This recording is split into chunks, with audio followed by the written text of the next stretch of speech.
let's dive into what I have never shared and something people don't know about me. I have dated addicts going back to high school, and I'm going to give you probably Nate was definitely the worst addict out of everybody. The second worst actually pretty much tops Nate, other than we did not get married, we did not have children, but there was abuse there. I've never shared this, but I'll get into all that. I'll let you in on the story. I still, to this day, am extremely traumatized by it. Probably, honestly, actually, no, not as much as Nate. Probably about the same as Nate. Yeah, because I get nightmares about him, and then just prime example, last night I had a nightmare about Nate. So it's very odd, very vivid nightmares. Anyway, let me get into it. Stop digressing. Yeah, ever since high school, man, 14 years old, dating, if you want to call me dating at 14, dating, it really wasn't. But anyway, people I was involved with, almost everybody was an addict, which is hard to believe. I just, still to this day, I just am shocked, which there is addiction in my family. And so that can play into the reason why children tend to go to addicts as well. And I have not shared anything. My sister has a blog that you can read. I don't know how much detail she goes into, but my dad's side of the family, they have issues with alcohol, nothing compared to Nate at all, but they definitely do. Okay, so I guess I just need to come out and share it, right? As I mentioned, when I was younger, I did date, in my teens, dated addicts, even actually dated a drug dealer who did go to prison for quite a long time and is actually out now and is sober, etc., as far as I know, sober. And then that was in high school. That was like my love. And then in college, I actually dated somebody when I got to college. Fantastic person, kind heart, great family. We never had issues at all. We were both going to business school, and me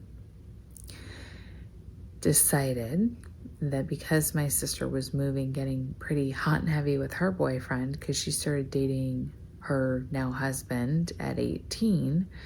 And so I met this boyfriend freshman year. We dated freshman, sophomore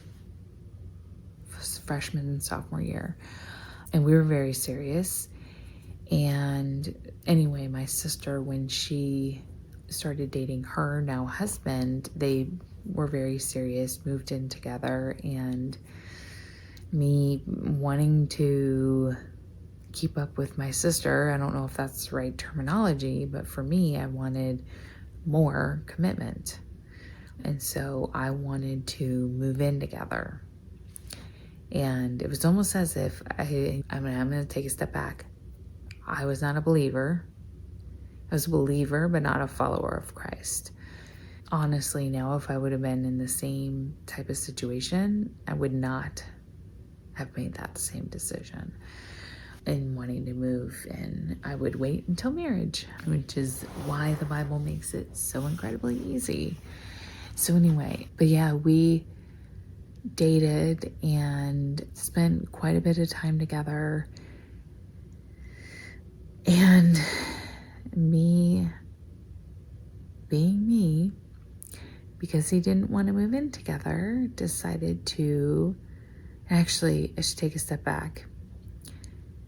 I was also working part-time at the time, and somebody that I worked with that I was becoming very good friends with, who I had no idea was an addict herself, and her brother was in town, and he had just moved into town, and I met him, and he was like complete gentleman, opened doors, pulled the chair out for me. And this is instantly when I met him, and I just thought, whoa, what is this kind of being catered to? And the person I dated at the time, remember, there weren't any issues. We didn't have any issues between us. We had the same goals, but my dad is very specific in how children should be raised, but then also how men should treat women.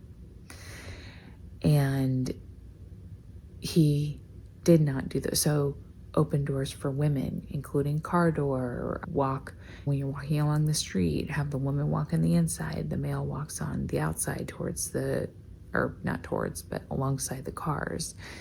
Ordering last, let the woman goes first, and then the men order last at dinner when you're out to eat. Anyway, very traditional. And so my friend's brother showed those qualities, and the person I was dating did not show those qualities. And also the person I was dating did not want to move in together. He wanted to take things slow, meaning, I shouldn't say slow, it's not the right terminology, because we would have gotten married. He just didn't want to move in. So he came from a divorced family. He thought, we're still in college. Why are we going to move in together? It's pointless. So anyway, I ended up breaking up with him. I met this other person, and I broke up with this very good person for this other person, which, remember, I told you his sister is an addict. I didn't know that at the time, but you can definitely tell looking back, like the caliber of the type of person she was not the same type of person. Not saying that I have to be around people that are like me, not saying that per se, but prime example. And I don't really know if I should say this. I guess don't take offense to this, because I'm not judgy here at all, but she would smoke in the car while driving her kids, very young kids. And again, I'm not judging. I just know I wouldn't do that because of secondhand smoke and all those other things. And so her lifestyle was a lot different from mine. And I was going to college. I was going for my career. I had a career plan. She didn't. Again, totally not judging, but we didn't have a lot in common other than I loved her kids. That's the main thing. I loved her kids, and that's what we had in common. And so other than that, a lot of it was she would go to try to get pot because she smoked. I didn't smoke pot, but she smoked pot all the time. And like I said, not judging whatsoever. It's just totally same thing now. If I would meet somebody now that just smoked pot all the time, we probably would not spend a lot of time together because I don't smoke and I don't want to be around it. So anyway, just different, just very different people. She spent a lot of time with drug dealers. Another thing, it just never clicked. But anyway, so I did start dating her brother. We very quickly moved in together. And it was, actually, and prior to us moving in, let me say this, and I'll tell you his name. His name was Colin. I will tell you his name. And so we spent all the time in the world together, her brother, and then herself, and then her kids, and myself. And meaning like sleepovers, just we were always together.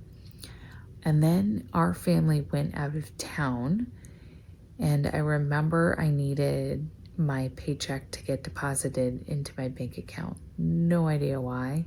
I had $2,000 in the bank account. No clue.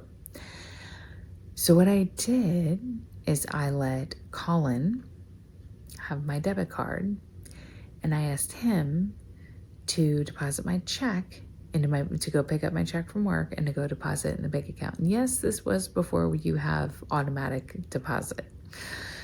And he had my car on top of it. I remember being out of town. This is where my memory gets really hazy. I remember being out of town, and I don't know what the situation was, but I had just this feeling that something wasn't right. Came back into town, and Colin was here. He was not here. I was in Arizona, but Colin was with me. And I remember we were going to eat or something, and he just said, my stomach hurts, and he was in a ball, and he was sweating, and I'm thinking, what's going on? Do you go to the hospital? What's going on? He said, no, I'll be fine. I know it was withdrawals, right? But I had no idea. Then, and I'll get to the domestic abuse part, but anyway, then he had to leave for something. I have no idea. And mind you, at this same time, my sister was already spending a ton of time with her boyfriend. So she was not at our apartment. My sister and I at the time were living together. She was not at the apartment. And Colin's sister, her name is Nona. And then her boyfriend, husband, I can't remember, his name was Tom.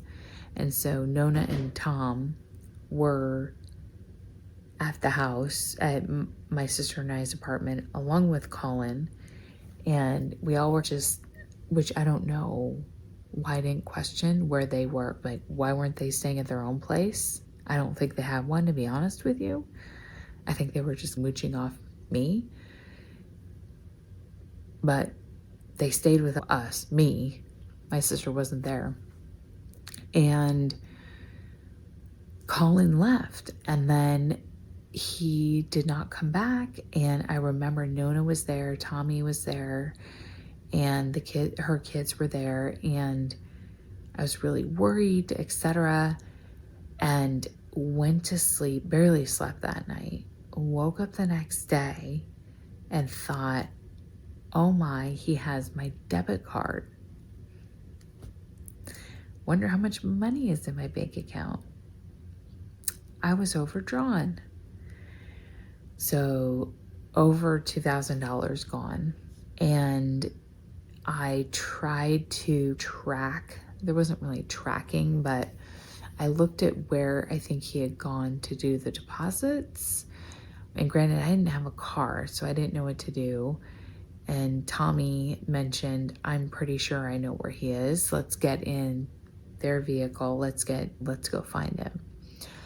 Little did I know, they were all doing drugs, and Tommy knew where he was because he knew where the drug dealer was. But I didn't know this for, I think, at least a year. Anyway, might have been sooner, but anyway, felt like eternity. So we drove to where Tommy thought this person was, or where he thought Colin was. And I saw, as we're driving out to the Indian reservation, I saw my car driving this way. Tommy turned around. Colin actually went through a light. Tommy followed him. At the next light, Colin couldn't go because there were cars ahead of him. And so Tommy took a crowbar and just threw it at my car. and it hit the side of the car, made a huge dent. Colin got out of the car and I was screaming. I was, get out of my car, get out of my car. Get like this on the window. Get out of my car, get out of my car, get out of my car. Now granted, I also have to tell everybody, this literally was not necessarily my car. My parents had bought it for me. It was paid off, but my parents had bought it for me. So I was more terrified that my parents were going to find out more over anything. So Colin gets out of the car.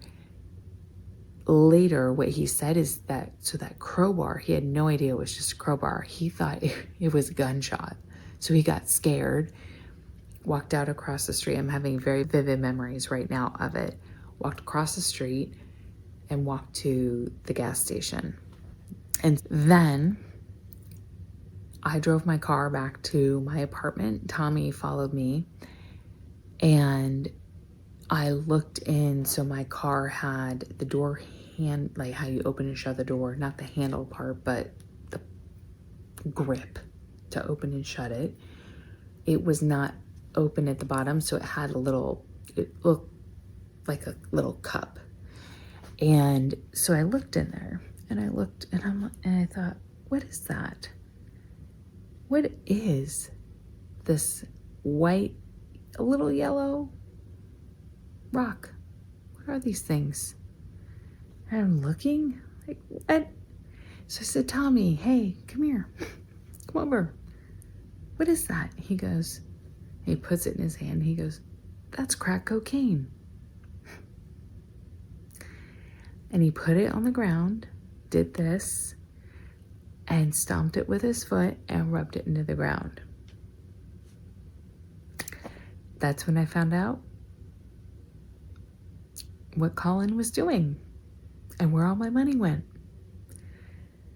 No idea what it looked like. I can still see it to this day sitting in that side part of the door. So then, go back inside. I tell Nona the whole entire thing. And her question, what did Tommy do with the drugs? And I said, he threw it on the ground. Thinking, what else would he do with it? She goes, I am so surprised. I go, really? She said, yeah. I didn't ask why.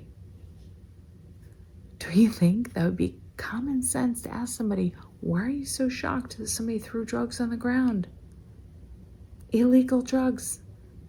Anyway, we'll find out later why. I will get into that.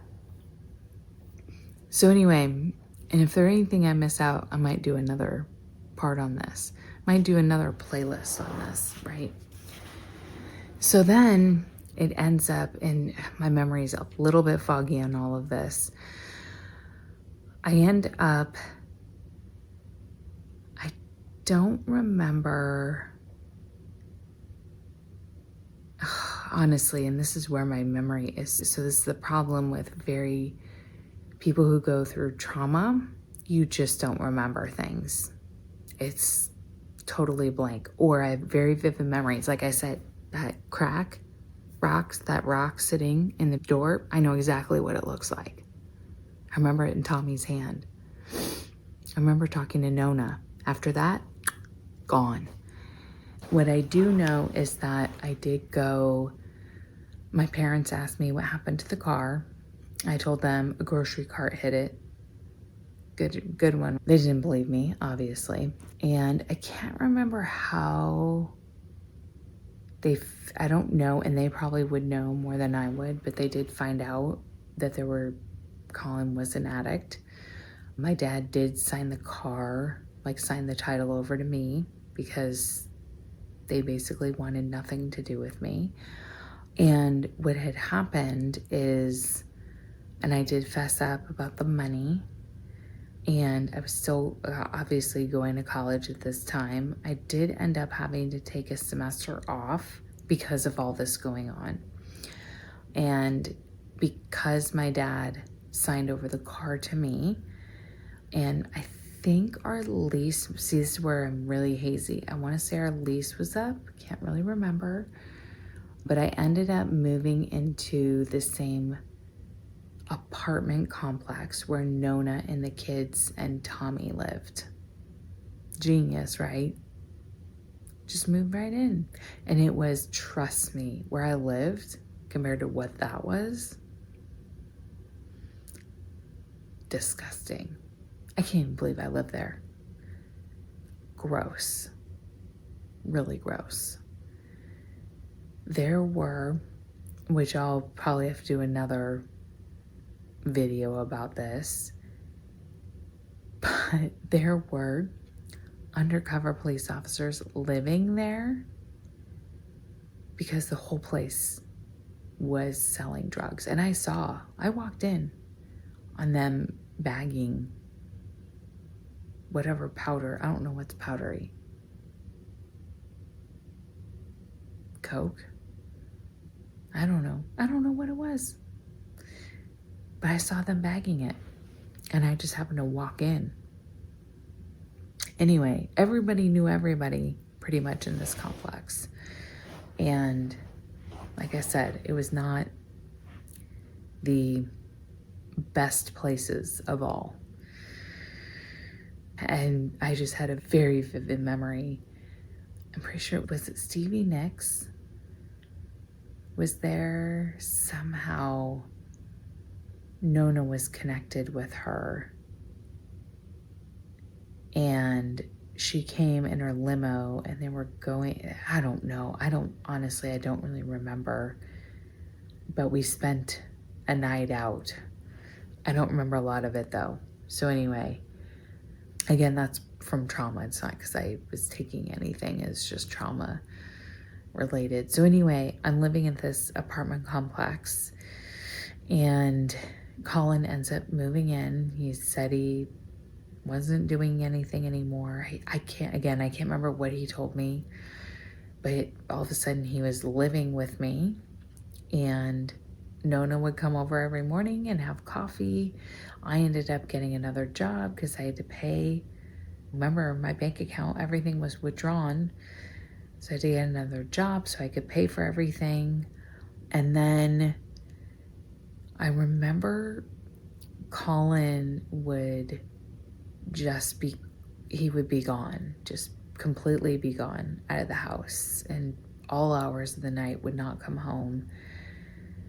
And it was a 2-bedroom, and I remember he would go in the other bedroom often and just go in there and shut the door and lock himself in there, and I never knew why. And I realized there was back when everybody had a actual house phone that you plug right in. So I realized that there was a phone jack that shared wall had the same phone jack. And so if I took that off, I could see there was like a tiny little hole and I could see right through into that room. Well, I saw him using, and then I knew that was it. And I looked everywhere. I remember I looked in the bathroom. I found pipe. I found tinfoil. I found an entire box of my jewelry. Most of it was gone. So family heirlooms, gone, all gone.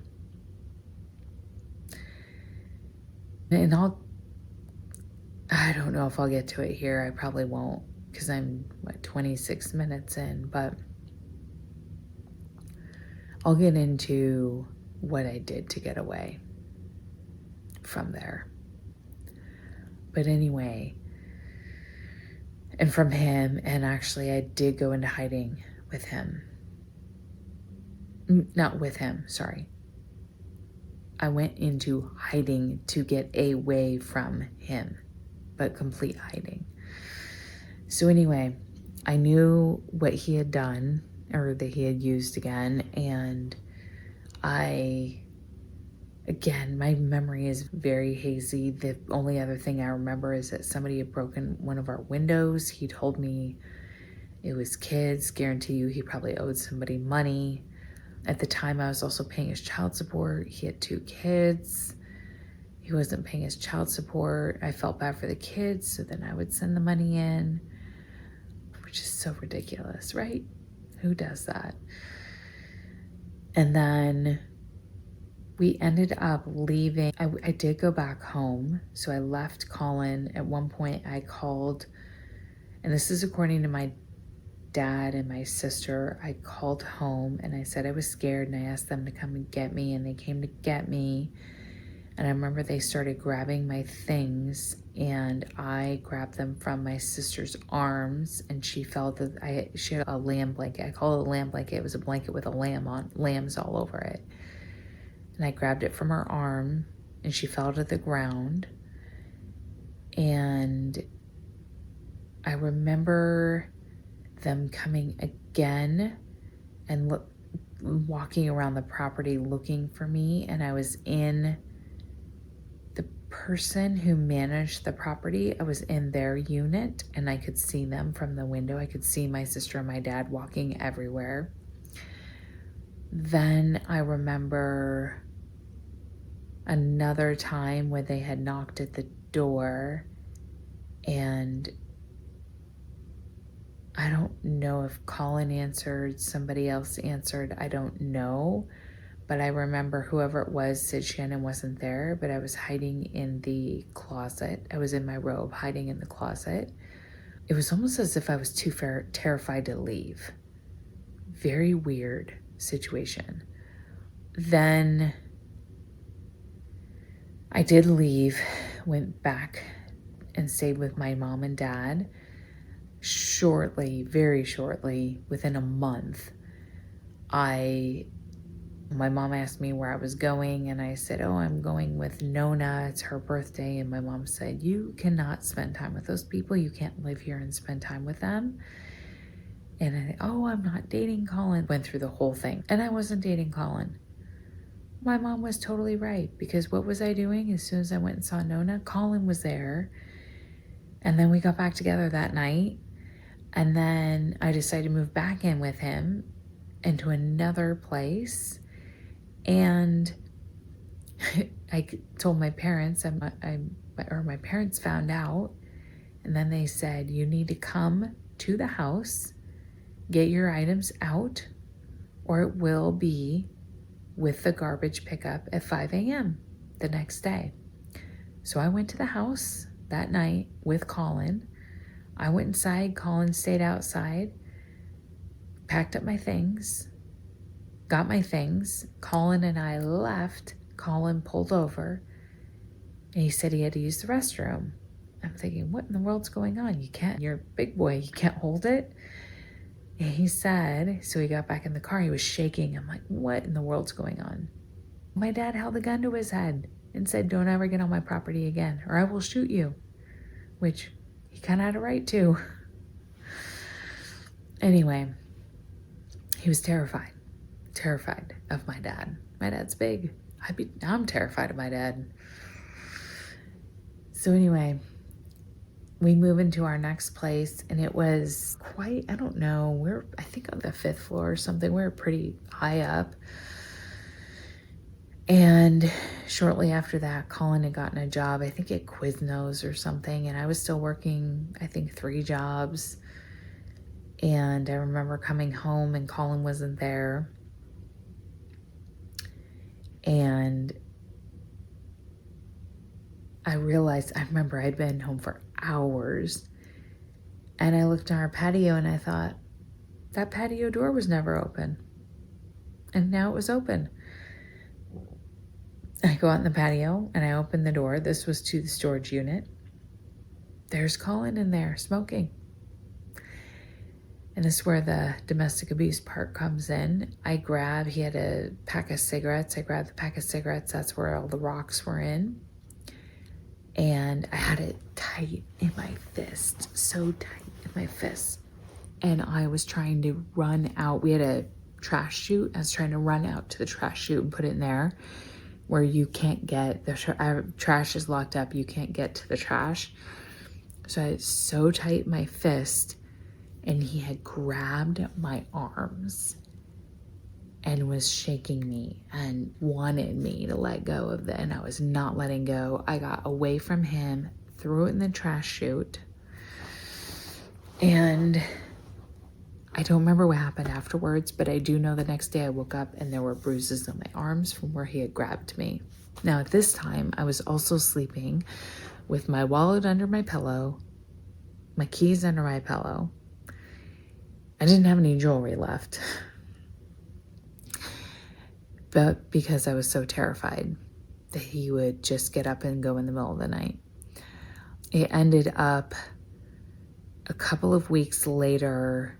So he did get on a sober, at least I think he was sober. And I remember I woke up one morning and I thought, and actually prior to this, like the last time he was sober, I should say, I went to the library, got a bunch of books on addiction, and just read and read and read. And realized that there's nothing I can do. He's not going to stop for me. He's only going to stop for himself. And I just needed to either deal with it or leave. And so I told myself if he relapsed again, I was going to leave. And one morning he was going to wake up and make breakfast, and he wasn't waking up. And I went in to wake him up, and he jumped out of bed, and he, what? And he was angry at me. I'm thinking, you said you were going to make me breakfast. And he gets so angry, he goes into the refrigerator and he like grabs eggs out, slams the door shut where it reopens. And immediately I knew he's going to be using within 24 hours. And he starts chucking things everywhere, throwing them against the wall, throwing things off the patio. I'm literally in a corner like this, in the very, very corner of our apartment, in the dining room, like this, with my head in between my legs. And while it was Tasmanian devil going through the house, things were flying. All I know is I didn't want him to hurt me again. I don't remember how this happened, how he stopped. I don't remember any of that. He left. I immediately left. And I talked to somebody at work about everything. I said, I need to get out. I need help. And he agreed to help me. And so I had slowly started moving some stuff out. I don't know how I got an apartment. Like, this part's very foggy for me. What I do know is once I started I did talk to Colin again, and I said, I think it's best that we can stay together, but I think it's for the better. I think it's better for the both of us if I just move into my own unit in the same complex, so we can still see each other, but we're not going to be living together. And I did that on purpose because our name was on the lease, and I knew if I left, he would go into default and he wouldn't pay. So I didn't want my credit to get tarnished. Now, I had no intentions of ever living there. Honestly, I told them a complete lie just so he would get my name off the lease.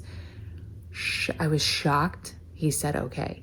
The only reason, honestly, I think he said it okay is because he wanted me out of the place so he could do whatever he wanted. And I told him, I'll pay for it. Like, I told him I would pay for everything. He believed me. Anyway, once he had left and gone to work, my friend that I worked with came and we loaded everything in this truck. And as soon as we could, I was gone. Now I remember, and I'll tell you where we went in a second, but I remember about a week later, I thought I left. It was my Letterman jacket from high school. I left it in the coat closet. And I went back. I don't know how I knew he wasn't there. I don't know. But I went back, and it ended up, and I guess I must have still had the key with me. I don't know. But I went into the house, and I have a video of this on YouTube as well that shows what an addict's house looks like. And this was very similar. Spray paint everywhere, holes in the wall, place was trashed. I could tell nobody had been there, and I don't know how long, but it looked terrible. My jacket was gone, so I'm sure he sold it, whatever. That was because that's what he did to get money. He sold things, sold my things. So anyway, it was terrible. It wasn't like Nate's where there was vomit and poop everywhere, but there were, like I said, holes in the wall, spray paint everywhere. It literally looked like a flop house. And I walked away, and that was the last time I shouldn't say talked to him, but that was the last time I was ever with him, let's put it that way. What I did do is when I did move into my new place, so I selected a place that was fully gated, so you couldn't even park your car unless you had so when you drove up, your car would get scanned by a camera, and that's how I drove in. I'm talking, and it was in downtown Phoenix. So it was at the time when downtown Phoenix was trying to be cool and retro, and people live in downtown, and we're going to put expensive apartments in not a good area because we want to revamp the area. So it was heavily like locked down to a T. I'm talking like floor to ceiling bars everywhere. In order to get into the steps to actually get up to any type of a unit, you had to have a key card to get in, and then you had a key card to get through the hallways. So to get into the stairwell, then you had a key card to get to your hallway, and then obviously into your unit. So it was crazy lockdown, but it's because it was in a terrible part of Phoenix. You don't even drive around that neighborhood with your windows down. I lived on the 3rd floor, and I remember also, so I would sleep, when it was nice out, I would sleep with the door open to let fresh air in, and I had really bad nightmares that Colin would get a ladder and come in, so I couldn't sleep with the door open. I did get at the time I could get a P.O. box, and that P.O. box was on my driver's license. You can't do that anymore, but I did do it back then. I also had I had a P.O. box. I had the obvious lockdown where I was. Every address had my P.O. box. Nobody knew where I physically lived other than my mom and my sister and my dad. And then anytime Colin or Nona, at this time I also wasn't talking to Nona, anytime either one of them called where I worked, I told them to basically tell them I didn't work there anymore and that I had moved back to Iowa to work for the family business. So this was like they told this story for a very long time until they stopped calling. And I cut ties. I cut ties with Nona. I cut ties with Colin. I cut ties with everybody they knew. A lot had to do with the books I read. I can't remember the names, but they were all recovery books. And so it was such a crazy time. And to go back and to think that I went through that, and then I married Nate, and I went through what I went through with Nate. And even now, and even actually when I married Nate, so Colin I dated in my early 20s. So I'm 46 now. So we're talking over 20 years. Over 20 years. And by the way, side note, I never pressed charges on him for domestic abuse. I should have. He's since then been found guilty of domestic abuse. He's also been arrested for robbery. So he's a felon. He has had DUIs. He's had issues with being arrested for drugs. And this is the thing. I feel like I still think about him every day. It's this weird fascination with how could I have dated this person that is just so like the bottom of my shoes. And I had aspirations. I was in college. I was working. I was going to school. I was in the business school, which was hard to get into. I wanted to go and get my master's. I had all these aspirations, and yet I'm sitting here dating a crackhead. And all anybody that we spent time with could talk about was getting drugs. Does that make sense to anybody? It doesn't make sense to me. And then after that I dated after Colin, like when we would sleep in the same bed together at night, they would get up. They always told me, and this is multiple people told me, they would try to get out of bed to go to the bathroom. And I would wake up in a panic and say, where are you going? And I remember this. I would go, where are you going? And they'd have to sneak out of bed. But that's because of Colin. Because anytime Colin took something from me, it's when I was sleeping, and he would get up and leave in the middle of the night. But even Nate said I would do that to him. For the longest time, not anymore, but years and years, I think probably until I was married and had kids, I slept with my bedroom door. So my front door would be locked. My bedroom door would be shut and locked. I was so terrified Colin would find me, not us. I'm mixing I shouldn't say stories, but I'm mixing my situations. And I did actually, when Nate did relapse, and during his relapses, the kids would sleep with me in the bedroom, and I slept and locked the door and kept Nate out, or terrified that he was going to come in and get us.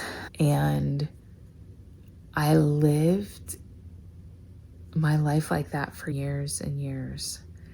And honestly, even dating, when I was, if you want to call it dating, Colin, I went to a Target, and this is when people still listen to CDs, and you could listen to CDs, like examples of CDs at Target. They had the kiosk or whatever, end cap, whatever it was.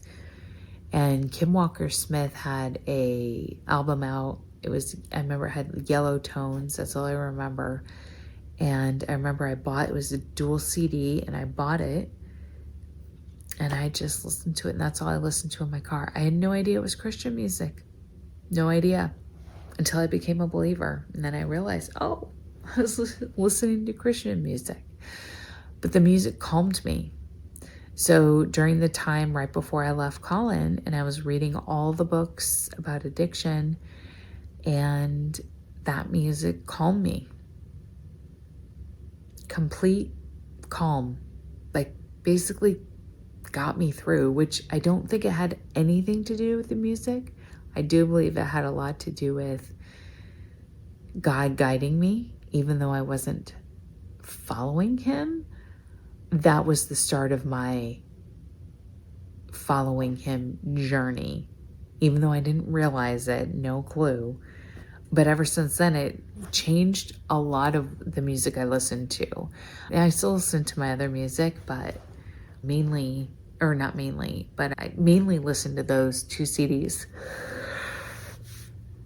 Pardon me, forever. Anyway, so yeah, that's my story and what I did to get away. The few pieces of jewelry Colin did not find and or pawn, I did put in a safe deposit box. So if ever he did get in, he couldn't steal those items. And I just stayed in hiding.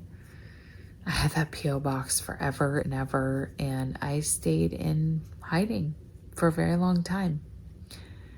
And just out of the shadows. A couple years later, and this is where I'm gonna give you information on how I found out about Nona and Tommy using as well.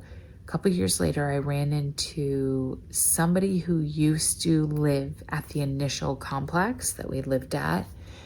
And he said, Shannon, did you know that everybody there was either dealing drugs and or using? I said, no. it was, and I was there when there were two men in like Hawaiian shirts, and they went and busted down a door.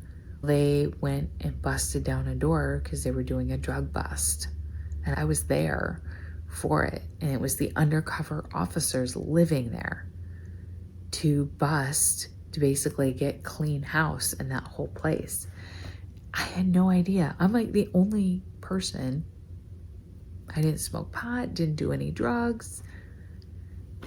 And I'm the only person there who's not doing anything and living in with complete, like everybody around me is using. And I had no clue. Now looking back, I see all the signs, but I had no clue whatsoever. And that's how I knew also he had mentioned something about Nona and that she had been using the whole time, and I realized in my head, her mother-in-law had mentioned, don't you notice how skinny she's gotten? And I thought, no, I haven't noticed. And yeah, she's gotten really skinny because she was cracked out. Now, also going back to the very beginning of my story where I talk about Tommy and how he had those crack rocks in his hand and put them on the ground, dumped them and shoved them, rubbed them out with his foot. Remember that?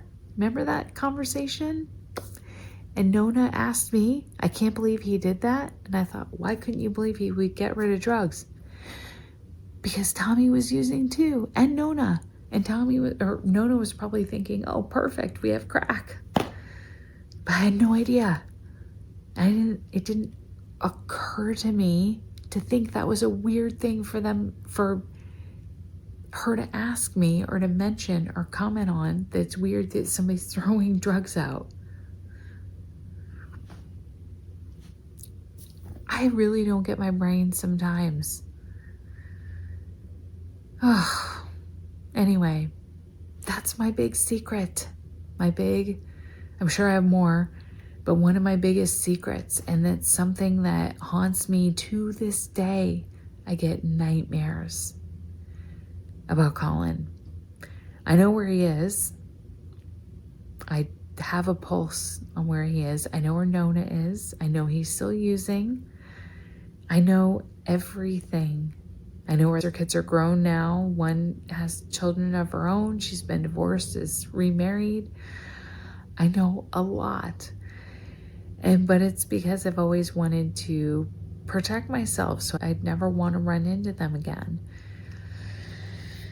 Anyway, I will say this. So they're in Oklahoma right now. They live in Oklahoma. Driving from Tennessee to Arizona, I drive through Oklahoma. I was terrified I would run into them. Terrified of stopping, that I would run into them. I was at a point where I literally couldn't drive anymore, and I thought I just have to get out of the state of Oklahoma because I don't want to run into them.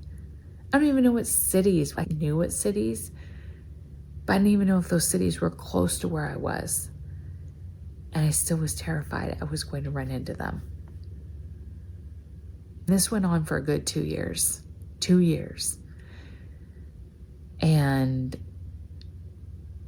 it was terrible. It was terrible. And then years and years later, 15 years later, I marry an addict. Anyway, so that's my big secret. If there are other things that I think I want to share that I haven't shared or need to share, definitely subscribe, like this video, because I do believe that there's other information I want to share. I just don't know what that is. It's not I'm hiding anything. I just don't know. Until I'm in that situation, nothing's going to trigger my brain. So I just am going off of what I feel I want to share. And actually tonight I had no intention of even doing a video. And I just thought, I feel like doing a video. So there you go. Anyway, it's so mind-boggling just hearing this whole story. But thank you for listening in. Definitely check back. I will have updates about our week while we spend the week in Iowa. So spend the week in Iowa with me. And as I navigate being a mom, being a widow, and being a survivor of domestic abuse. Alrighty. Thanks, everybody. Have a good night.